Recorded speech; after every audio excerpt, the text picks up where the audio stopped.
Hello, patrons. Today is June 29, 2022, and we're going to get into it. So, this is our weekly tip. First and foremost, just as a couple housekeeping, we've sent two posts of notes this month. The first one being this part two of our Q2 2022 update. So, quarter two 2022 update. Obviously, this is the second consecutive quarter that we're going to have a decline in GDP, which historically has signaled a recession. And although that definition has changed recently by the NBER here in the United States, it's still worth noting sort of how like different strategies you need to adopt in preparation for a looming recession, which in fact a lot of economists agree seems to be very highly probable. So we posted the Q2 2022 part 2 update that I definitely recommend checking out. We gave updates on crypto, real estate, the state of the macroeconomy in general, and our cash conservative strategy. And of course, the second post we posted was how to invest in a recession, which is another post that we posted most recently on the Patreon. So definitely recommend. But with the housekeeping items out of the way, today we'd like to talk about something important.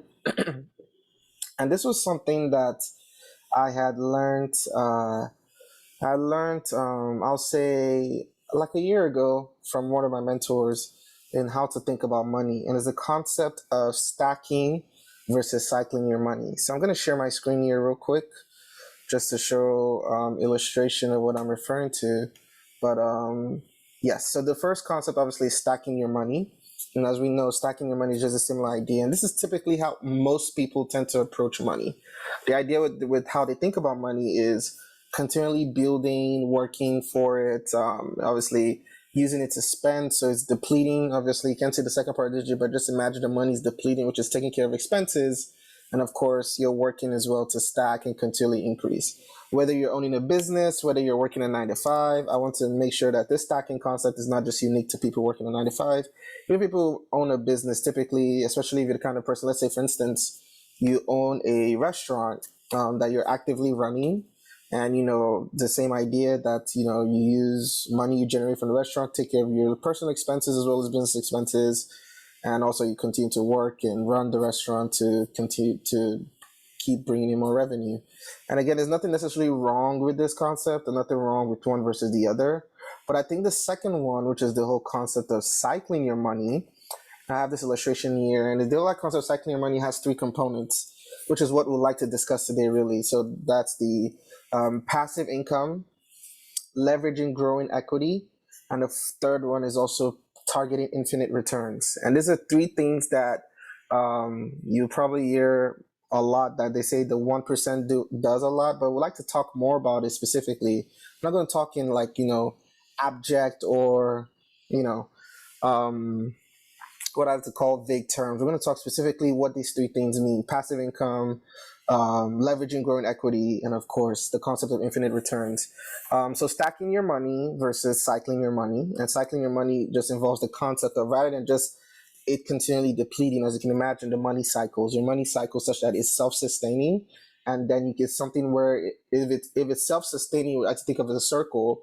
It sustains itself because it's continuous, right? So your money and your income and your lifestyle is self-sustaining, but with the idea that you can also scale or increase that circle or increase that income as well, which is the whole concept of scaling. So you scale your income, you increase your income, but even during scaling, the idea is that at every point, the income is self-sustaining. So that's the whole concept of cycling your money.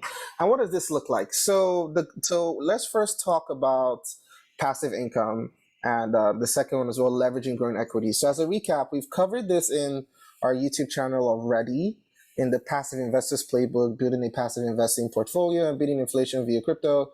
We've talked about this, but more importantly, we've talked about the concept of assets. So investing assets, what's the four key things you're looking for. The first thing is, we mentioned that you want to make sure your asset cash flows. The second thing is that you want to make sure that it's appreciating. So it's cash flows and appreciating specifically means growing equity. The third one we mentioned is as a hedge against a perceived risk. So a hedge against a risk, whether that be inflation, so on and so forth. And the fourth one, which is important, we talk about, is growing you equity. So while it's appreciating, this equity I can leverage. A good example of this is real estate. Also along the lines of leveraging equity, on the channel, we've also talked about how to leverage real estate equity via cash out refinance. So real estate is a good example. Typically, on average, a good real estate property will appreciate, especially on a 5 to 10 year basis, and then that appreciation can lead to something called cash out refinance, which is a way to leverage that equity to acquire more assets. It's something that real estate investors do severally. It's something I have done, and yeah, so that's a good example of what we're talking about. So passive income is pretty clear. The idea is, again, on the concept of real estate, and also we've even talked about passive income in the concept of crypto, like ETH Ethereum staking, for instance. Passive income is the whole idea of you're generating income without your active physical requirements. So without you actively laboring for that income, whether that be mental labor, physical labor, whatever form of labor that you typically could do to generate income. But the whole idea is that without any form of labor or active labor from you, the income is running and is self-sustaining. That's the key to passive income. Passive income is that has to be self-sustaining, meaning that, for instance, I always say real estate is not really a passive income if you're still actively managing or managing to some sort, because the idea is if you are not to be involved, or God forbid, if you were to hit a coma, will the income keep coming in? That's how you know if you have true passive income. A good example is like our real estate properties, how we are property managers who manage them for us, and so that way we make sure we keep the income passive. And we've covered passive income as well. I just want to mention this again on the Patreon. We talked about our real estate guide. We talked about short-term rentals in different ways, pad splitting in different ways. We generate passive income via real estate. We've also talked about Ethereum staking and other passive income opportunities in crypto on the crypto guide on the Patreon as well. So passive income is pretty straightforward. And again, just to reiterate, back to our YouTube channel right here in a passive investors playbook, which is not that video. My apologies. Right here, this video, passive investors playbook. Again, we've covered leveraging equity, and a good example which I just showed you is the cash out refinance. So basically leveraging equity that is growing in an asset, and that's very key. It's very key because essentially that is the equity that you use, right? Ideally, that's the equity that will be used as you're growing your net worth. And it's equity that's also growing passively as well. So that means that is equity that you're not necessarily forcing into the assets and is growing without necessarily your active management of the assets. So this could be just by virtue of market demand and so on and so forth. Again, good example of real estate. So now the third one is the most important one, and I think that's another really good one to highlight, the concept of infinite returns. So a good example is, let's take a property that, and I'm going to talk about this, for example. A good example is, for instance, let's say the very first real estate property I bought in 2018, right? So I bought this property in 2018 for $237,000. Okay? This property was bought in 2018 for $237,000. My down payment back in 2018, this was my very first property. So down payment was, excuse me. So down payment here was 5% of purchase price. So down payment, which you can see the dollar amount, it's right there. Okay. So ever since then, this property has worked well. It's stewarded well for us, and has cash flowed an average of like 2,000. Well, actually, like 2,500 to 3,000 bucks. Yes, correct. So 2,500 to 3,000 bucks a month. So cash flows. So cash flows about let's just say 2,500 bucks a month times 12. So 30,000, and then we want to take the cash on cash returns. Remember, the cash on cash returns, you take this, you divide it by 25% down payment. You just always assume 25% down payment. That really comes from the down payment requirement, especially when you start dealing with commercial real estate. So you just apply that year. So assuming you did a 25% down payment, your returns, oops, this should not have the dollar sign, it should be a percentage. So this is, it says about, so this is, yeah, so it's a very high cash flowing property because we do short-term rental pad split. And yeah, so this is about 51% cash on cash returns, as you can see, right? Or 50.6 to be exact. So 50.6 cash on cash returns. Now, recently, this same property in 2022 got appraised for, I'm trying to remember, about $390,000. It got appraised for $390,000, and because it got appraised for $390,000, we're able to do cash out refinance in the property. So keep in mind the total amount we put in the property was $11,850. Then we can probably just assume, I think it was like, yeah, actually, we had no closing costs. Actually, that was one thing about this property. We had no closing costs because we used the preferred lender. So there was no closing costs actually. So this was the exact cash in amount, which was just the down payment, which was 5% of the purchase price. And so now this year, we're able to refinance it and cash out basically 75% of the valuation minus the mortgage balance, which was about $210,000. So yeah, we're with cash out about give or take, and then there was another like maybe like $7,000 in closing costs. So about $76,000 cash out refinance from the property, debt restructuring, cash out refinance. And so as you can see in this case, when we cash that out, and also keeping in mind that this now makes our cash flow. Let's look at our cash on cash returns, which we're calling cash flow. The cash flow now becomes infinite. Why is it infinite? Well, because our cash flow, when we finance our mortgage, went up by like $400. Our cash flow like went down. Now it's about like $2,100 per month ish, or which is obviously, remember, if we go back to our video on up and coming rental cities, which Charlotte, North Carolina is one of them. We expect to make that money back within a few months as cost of living and rental inflation continues to impact these up and coming rental cities as more and more higher net worth individuals move into the city. So it was still we still expect that $400, while it impacts our cash flow now, we expect to make that back in, I'll say, by 2023, as rental inflation impacts these up and coming rental cities and cost of living continues to go up. We actually see cities such as Atlanta, Charlotte, cost of living has dramatically gone up. And remember, no statewide rent control, so that also plays to our advantage and favor. So 2,100 times 12, which is the yearly cash flow, but now we're dividing it by 0. Why 0? Because this is a good point, because actually it's going to be much less than 0, because now our cash in is going to be our down payment, yes, minus, why minus? Because remember, we cashed our refinance. We just took out about $76,000 from the property.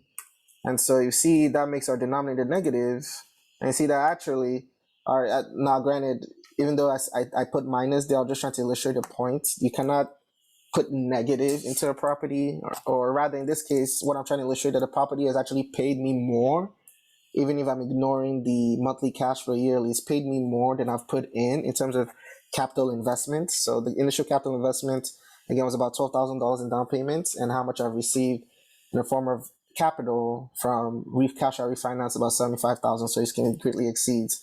So just to be safe, we'll just put it at 0, no dollars in.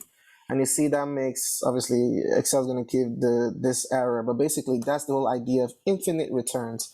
Infinite returns is a concept that the rich have adopted in an investing model. I did all that to just illustrate the point I'm trying to make, is that whatever investments you're making, there should be a clear path for you to withdraw all, if not more, of your initial capital into the business within a very specified time frame. And the goal is, the moment you, as an investor, is able to be paid out, so in this case, cash out refinance, which is a form of paying out tax-free, because it's not really seen as income, it's seen as equity restructuring, because you're taking equity in your home and you're liquidating in the form of cash. So it's not an income because it was equity that's existing for you.